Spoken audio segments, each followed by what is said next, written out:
नागपुर महानगर पालिका की कार्यप्रणाली को लेकर आज कांग्रेस ने बड़ा हमला बोला है। रवि भवन के प्रेस कॉन्फ्रेंस हॉल में नागपुर शहर कांग्रेस कमेटी के अध्यक्ष और पश्चिम नागपुर के विधायक विकास ठाकरे ने पत्रकार परिषद आयोजित की। इस पत्रकार परिषद में नगर निगम प्रशासन पर फंड वितरण में अनियमितताओं और सार्वजनिक कामों में गड़बड़ियों के गंभीर आरोप लगाए गए। कांग्रेस का कहना है कि नागरिकों से जुड़ी कई अहम मुद्दों की अनदेखी की जा रही है और शहर के विकास कार्यों में पारदर्शिता नहीं रखी जा रही है। इस प्रेस कॉन्फ्रेंस में विकास ठाकरे ने नगर निगम से जुड़े 7 प्रमुख मुद्दों पर बात की। माझ्या मतदारसंघामध्ये एक इमारत आहे, त्या इमारतीची फायरची एनओसी अनेक दिवसापासून प्रलंबित आहे। आता त्या फायरच्या एनओसी साठी मी फायर अधिकाऱ्याला जवळपास 6 महिने आधी फोन केला होता आणि त्या फायर अधिकाऱ्यांनी ते संबंधित माझ्याकडे लोक आले होते, त्यांना एका दलालाकडे पाठवलं। आता लोकांना आपलं काम होण्याशी मतलब राहते, परंतु त्या दलालाने त्यांना झुलवलं, काम नाही केलं, तर ते पुन्हा माझ्याकडे आले। तर मी त्यांना विचारलं की तुम्ही 6 महिने माझ्याकडे का नाही आले?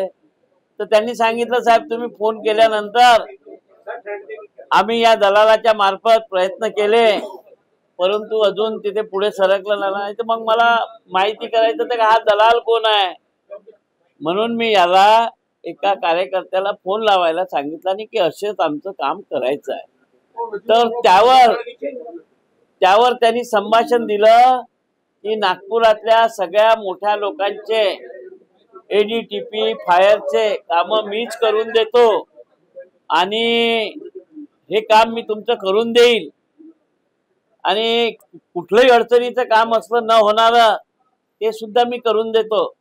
याचाच अर्थ की सामान्य माणसाचं होणारं काम असलं तरी त्याच्यात अडचण निर्माण करणे आणि हा दलाल गेला, पैसे मिळाले, लक्ष्मी दर्शन झालं तर ते काम करून देणे, हा गोरखधंदा या प्रशासकाच्या काळात महानगरपालिकेत चालू आहे। त्याची ऑडिओ क्लिप आहे, मी याची पोलीसमध्ये तक्रार करणार आहे।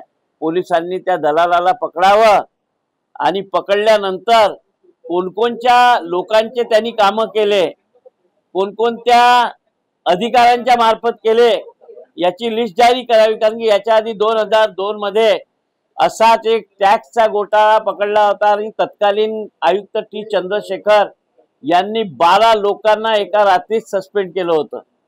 असाच घोटाळा होता। तर मला महानगरपालिकेची एबीसीडी माहित आहे। 2002 मध्ये मी तो घोटाळा रात्रीच्या रात्री 12 लोक सस्पेंड झाले होते। तर यामध्ये सुद्धा या ऑडिओ क्लिप मध्ये ज्या व्यक्तीचं संभाषण आहे त्याच्यावर गुन्हा दाखल करावा, त्याच्याकडनं माहिती करावी की भैया तू म्हणून झाला नागपुरातल्या सगळ्या मोठ्या लोकांचं, किती मोठ्या लोकांचं काम केलं, मग कोणत्या अधिकाऱ्याच्या मार्फत काम केलं, मग ते काम अडचणीचं होतं का एकदम की होणारं होतं तरी तू त्यांच्याकडनं पैसे उकळले, असे अनेक प्रश्न निर्माण होतील। ही एक ऑडिओ आहे, अनेक व्हिडिओ सुद्धा मी काही दिवसांनी तुम्हाला दाखवणार आहे।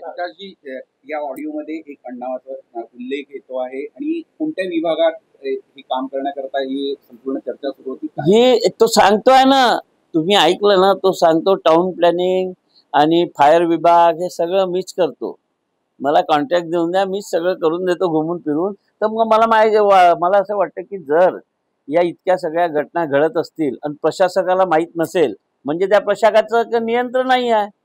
त्या प्रशासकाच्या राज्यात या नागपूर शहरात लूट झाली आहे 3 वर्षात, याचा जाब त्या प्रशासकांना द्यावा ही आमची मागणी आहे।